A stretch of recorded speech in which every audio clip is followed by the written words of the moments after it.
So let's go over the deck profile, shall we? I want to talk about none other than Nyaromon. So Nyaromon is really awesome because if you have a yellow Digimon in play, draw one card and trash one card. So you can really set up some decent value because we are playing it at 4. It finally dethroned DemiMeramon as purple's go-to Digimon because since we are in like a multicolor format, we're always going to be playing yellow with this deck. So Nyaromon is just really beneficial because even in the early game, you can swing in, draw cards, and then we still do play one DemiMeramon. So on deletion, trigger draw one, trash one, and allows you to gain some decent value that way, and I think that's probably the best way we want to go about it. So getting us value in our Digitama is really important. Now we do play Salamon here. Salamon's really good because at the end of your turn, you can DNA Digivolve this Digimon and the other Digimon into a Digimon card in your hand by paying its DNA cost. So basically, you can, as long as you have the stack, you can DNA Digivolve into your Mastemons from using cards in your hand, which can benefit us in the long game, which we do like having. So we want to be able to pretty much cheat in for free. We do play 2 Gazes because blue Jagras will be playing Hammer Sparks and stuff like that. We want to at least slow down any cheeky Hammer Spark plays and stuff like that. Or even just if we're worried about their security, we want to shut it off. So at least having 2 Gazes really does help out. So next, we do have 2 Psychemon. Psychemon. So all turns, players can not reduce play costs. So as long as he's on the board, they can't play, let's say, Stingmon for that 3 cost. It's going to be its full 4, and Candlemon for its full 4. It just makes it so they won't be able to cheat stuff in. And it really does help out slow down the game state, and it might help us in the long game. So it does really do some fantastic work sometimes.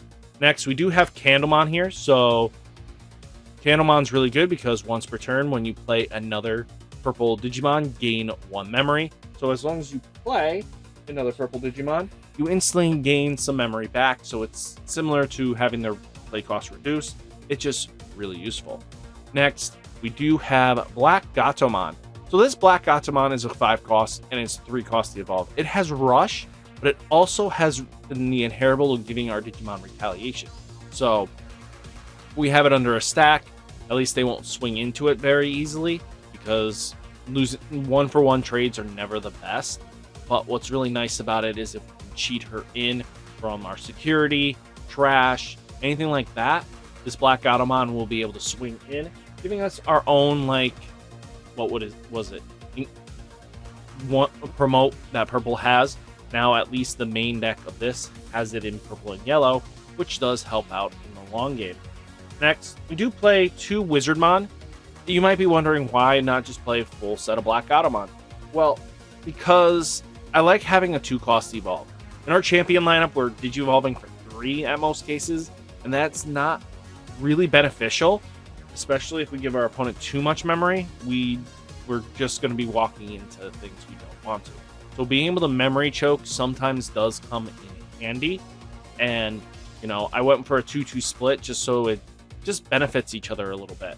It just, when playing and stuff like that, you get, times where just Digivolving for 2 really makes more sense, especially if they choked you with 1, you can choke them back, and then they're going to give you 2, which can extend your plays. And constantly being able to choke your opponent is really beneficial in this game. Now, we play 4 Gatomon from the trial deck. So this card is really good because on play, reveal the top 3 cards of your deck. You may add 1 purple and 1 yellow Digimon card among them to your hand. Then you get to return the remaining cards to the bottom of your deck. And then when this Digimon digivolves into a Digimon with Archangel or Fallen Angel in its type, reduce the Digievolution cost by 2. So being able to reduce it by 2 really does help out because now that our whole lineup are Angels and Fallen Angels, and that's Archangels and Fallen Angels, we're really just getting free value out of this. This is basically making it so it digivolves less. And then you can, has the same thing with Salamon. You can DNA digivolve this Digimon and one other Digimon into a Digimon card in your hand by paying its DNA Digi-Evolution cost. Being able to do that is really good, because that means at least if you hard play anything, that stack can instantly go into another Mastemon, which can help us out with games. So we got 4 of this. It really does help out. Just having Salamon and her do that same effect is really good. Next, we are playing LadyDevimon from BT03, because when digivolving, trigger draw 2, trash 2 cards from your hand. Basically, with the Digi-Evolution of her own effect, that's a grand total of, Graceful Charity on legs, but also once per turn when using an option, delete one of your opponent's level 3 Digimon. Being able to delete our opponent's level 3 Digimon can actually help out, especially since we have to deal with Psychemons, and all these little annoying little threats, especially these memory blockers and stuff like that. We want to remove them as best as we can. Next, we are playing another Angemon. Angemon's really good because when on play, one of your opponent's Digimon gets minus security attack 2. Especially against non-Jagras decks, this card can actually help us stun games. Even in the Jagras matchup, if we hit their Mega, because they're not Jagrasing in the Megas line, we should be able to stop an attacker too. So while your turn, while you have a purple Digimon in play, this Digimon gets security check +1. It applies pressure, which we really want in this deck, because we can swing in multiple security checks and we can apply damage that your opponent's just not going to want to see. Next, we do play, MagnaAngemon. So MagnaAngemon is really cool because the on-play recovery +1. So it's a good, just ultimate come down recovery +1. But your turn, if this Digimon gets 1000 DP for every 3 cards you have. So he combos in, but he's really in here because he can be played for free through Mastemon and a few through our Mastemon play, which is really good. But also, even if we have to hard play him, a recovery +1 is not bad. So that's why we kind of play him. Next, we do play the fallen lord himself, Lucemon Chaos Mode. So this card gets cheaper for every 10 cards in your trash. So he becomes cheaper and cheaper, but he has an amazing on play, and when digivolving, delete one of your opponent's Tamers, or delete one of their level 6 or lower Digimon. So most of the time in this matchup, because we still have blue hybrid in the hybrid decks running around, we can pop Tamers that we don't like, or Digimon we don't like. So, and he can be cheated in through Mastemon's skill. So it's really good to have beefy Digimon like this that can be cheated in. So, and then he's great into Jagras afterwards. So, I mean, it's a win-win situation that we like. And then finally, we are playing one last ultimate. We are playing 2 of the trial deck LadyDevas. You might be wondering why. So when digivolving, you may discard a card from your hand to reveal the top 3 cards of your deck. You may add 1 yellow and 1 purple Angel, Archangel, or Fallen Angel type from among them to your hand. Return the remaining cards at the bottom deck in any order. But that's really good for the filtering. But once we get into, let's say, a Mega, that is really awesome because your turn, all your yellow Digimon gain retaliation. So it makes our little guys be able to swing in and take out Digimon that are very threat worthy. So it's just that kind of pressure that we like, because even Candlemon, Salamons, Wizardmon, Gatomon, BlackGatomons can instantly become retaliation swingers that apply pressure that your opponent might not want to be having to deal with, because let's say you have Imperialdramon or Mastemon out, you can swing in, take it out, and now your opponent's 1 less Digimon. It's just a great threat target. You could, if you really wanted to, put in NeoDevi. They both apply depending on your meta. I feel like she's a little bit better for metas that people are shifting away from the hybrids. She'll be definitely some value there. Just keep that in mind and just pay attention to your meta and make meta calls based on that. So, we have been talking a lot about the main deck's boss. So first off, we have Mastemon. She DNA Digivolves with a yellow level 5 and a purple level 5. When Digivolving, you may place a yellow or purple Digimon card from your trash to the top of your security stack face down. Then, if this Digimon DNA Digivolve, you may look at your security stack and play a level 5 or lower Digimon card without paying its memory cost. Then shuffle your security stack. But all turns, when you play another Digimon by effect, delete one of your opponent's Digimon with a level less than or equal to that played Digimon.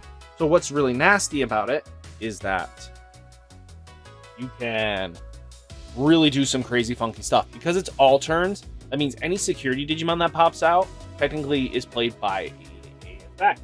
So, you know, we do play Zwart Defeat, so that'll pop a level 6 and less. But we also have, with her DNA Digivolve effect, which we are going to go off, we can get a Lucemon at the top of our security, pull him out, play him, pop a Tamer, pop a level 5, instantly gaining us so much value that it doesn't matter. We're just constantly controlling the board. This deck is a super control heavy style of play.